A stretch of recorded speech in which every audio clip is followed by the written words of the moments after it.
Salut les Dicopathes et bienvenue dans ce vlog numéro 2. Le vlog, comme je vous l'expliquais la semaine dernière, sera hebdomadaire et je vous y raconterai l'évolution de mes divers réseaux sociaux, de la chaîne Twitch et de la chaîne YouTube en particulier. Je vous ferai part des projets en cours, passés et à venir. Et on commence tout de suite par la chaîne Twitch. La chaîne Twitch, depuis la semaine dernière, donc les points de chaîne ont été renommés Grain de Café et là, ça y est. Eh oui, ça y est, le visuel est prêt. Il est beau, il est grand, il est fort, ou presque. Voilà.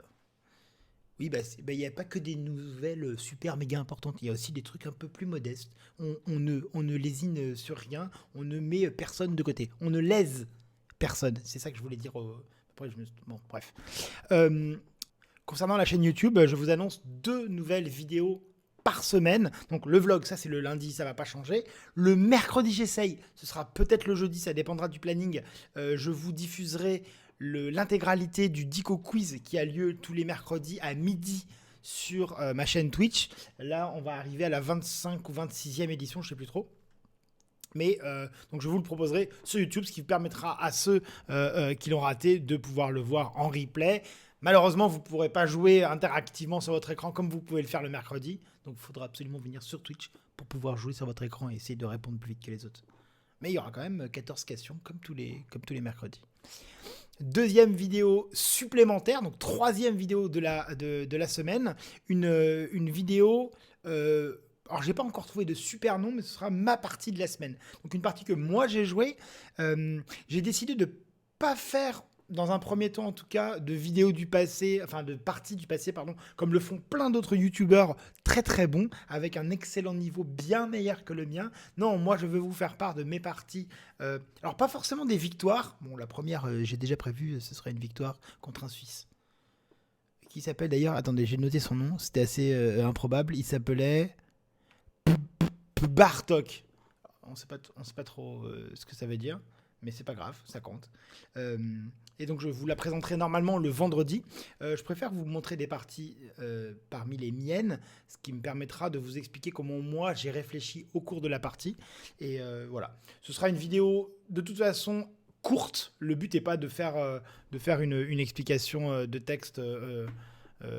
En 25 minutes, ce sera beaucoup plus court que ça, quelques minutes seulement, juste pour vous présenter une partie, quelques moments clés et comment je l'ai ressenti, ce à quoi j'ai pensé, les erreurs que j'ai faites, les erreurs qu'on a fait en face, qu'on a faites en face. Oh là là, c'est insupportable cette langue française.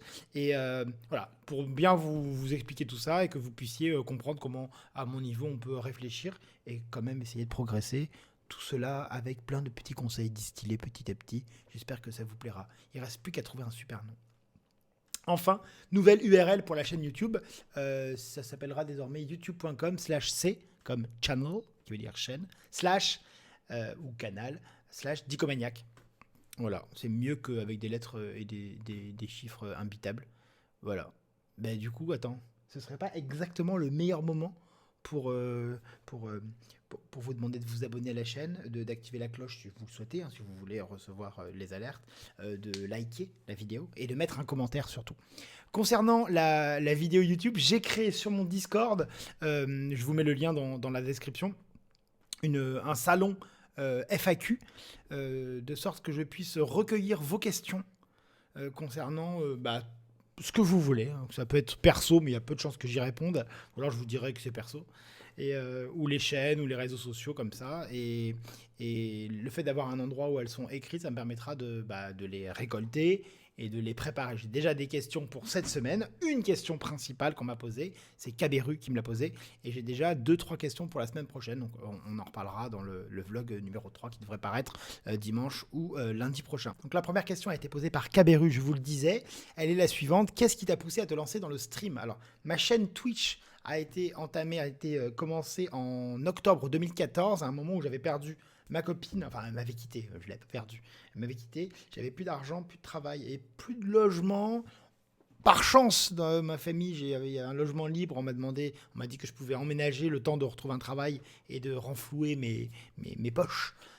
Donc j'ai pu loger gracieusement là-bas. Malheureusement, c'était en banlieue lointaine, lointaine, au fin fond du RERC, et j'avais une connexion un peu pourrie, donc j'avais testé un peu de stream comme ça pour passer le temps, mais j'ai pas continué. Ensuite, j'ai eu mon travail qui m'a pris beaucoup de temps, j'habitais loin, enfin bon, c'était une période assez compliquée dans ma vie, et pendant 2 ans et demi, j'ai été licencié pour motif économique. Ouais, trop bien, bah oui, parfois dans la vie c'est comme ça. Et c'est en novembre 2017.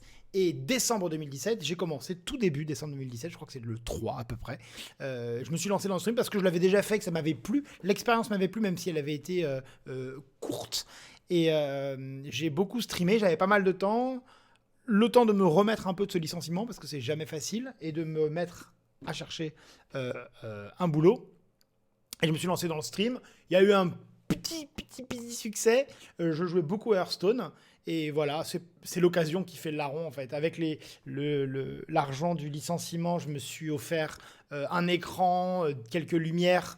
Et qu'est-ce que j'avais d'autre ? Et un micro. Et ce micro-là, toujours le même d'ailleurs, hein, depuis 2017. Donc ça fait 3 ans et demi. Tu te tiens bien, c'est bien.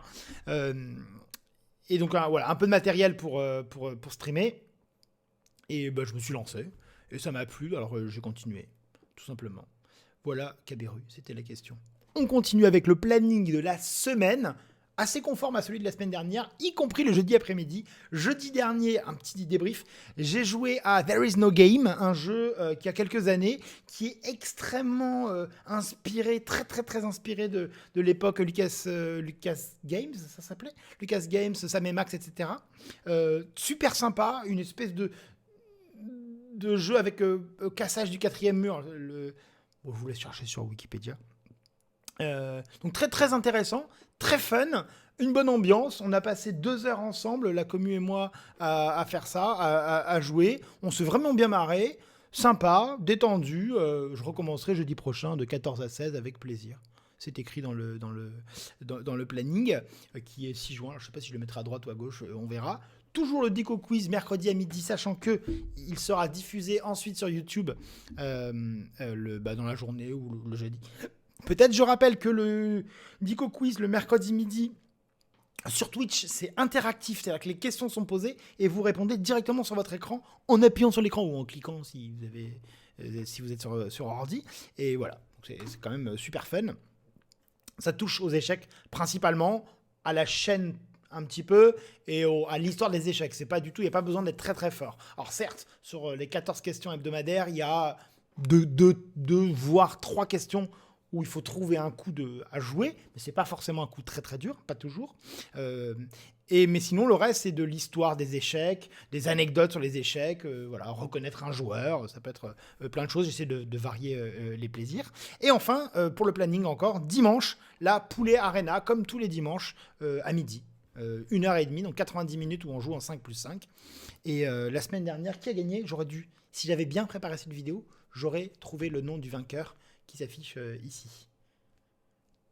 La seule chose dont je me souvienne, je ne sais pas si j'ai bien articulé, la seule chose dont je me souvienne, c'est que j'ai battu en dernière ronde un mec classé 1500, donc un bon cran au-dessus de moi, et je l'ai battu autant, alors ça c'est encore plus un exploit, alors que la partie était censée être nulle. Enfin, on leur dit parfois, il dit que c'est nul. En fait, toi, dans la partie, t'es en sueur ou tu penses que tu vas gagner, mais en l'occurrence, leur dit que c'était nul. Et ce qui lui a permis de ne pas être premier. Voilà, donc sans rancune, hein, mais j'ai tout donné. J'ai tout donné et j'ai gagné 1 minute avant la fin de l'arena. La prochaine aura lieu donc dimanche midi. Dernière chose avant de vous quitter, la semaine prochaine, lundi prochain, donc dans 7 jours, recommence le tournoi des candidats. Les candidats, je rappelle brièvement, c'est un tournoi organisé entre 8 joueurs, parmi les tout meilleurs mondiaux. Je dis parmi, c'est pas forcément les tout meilleurs au classement, il y a tout un système de qualification. Et parmi ces 8 joueurs, donc, il y a un tournoi donc, où chaque joueur va affronter les 7 autres, une fois avec les blancs, une fois avec les noirs, et à l'issue des 14 rondes, le vainqueur affronte est désigné comme étant le challenger du champion du monde. Là, il y a eu coupure après la moitié du tournoi l'année dernière à cause de la pandémie. Ça reprend lundi prochain, donc du 19 au 28 avril, 7 rondes. Et à l'issue des 7 premières rondes qui ont eu lieu l'année dernière, c'est MVL, allez Maxime, qui est en tête à égalité de points avec Jan Nepomniachtchi, mais MVL bénéficie d'un meilleur départage. Bon, rien de fou, mais voilà. En tout cas, ils ont tous les deux 4 points et demi sur 7, ce qui est très très très très propre. Et le suivant, le troisième, ils sont deux, je crois, hein, Fabiano Caruana de mémoire, Wang Hao, pardon, et Fabiano Caruana et Anish Giri qui ont tous les trois 3,5, donc quand même un point derrière. C'est vraiment pas rien, un point. On en reparlera. Je vous ferai une vidéo là, dans le prochain vlog. Je vous parlerai un petit peu plus en détail des candidats. Go MVL. J'espère que tout se passe bien pour lui, qu'il est dans de bonnes conditions. Je sais qu'il est en Russie. Ça se passe à Yekaterinbourg depuis quelques jours / semaines, je sais pas trop exactement. Mais voilà, que tout se passe bien pour lui, qu'il soit au taquet. Je pense qu'ils vont tous essayer d'en découdre, enfin surtout les 4-5 premiers, parce que ceux qui sont en queue de peloton, bon, probablement l'envie de perfer, mais surtout sur des parties, parce que quand on est le dernier, par exemple, à 2 points et demi, bon, il a à peu près aucune chance de remporter les candidats, mais voilà. Celui qui gagnera, et j'espère de tout cœur que ce sera MVL, affrontera Carlsen, Magnus Carlsen, l'actuel champion du monde depuis 2013, et il l'affrontera fin d'année 2021 à Dubaï lors d'une exposition universelle. Voilà, c'est tout pour ce billet de vlog. C'est tout pour ce billet de blog. C'est une super blague qui n'a jamais dû être faite par le passé. Et bisous.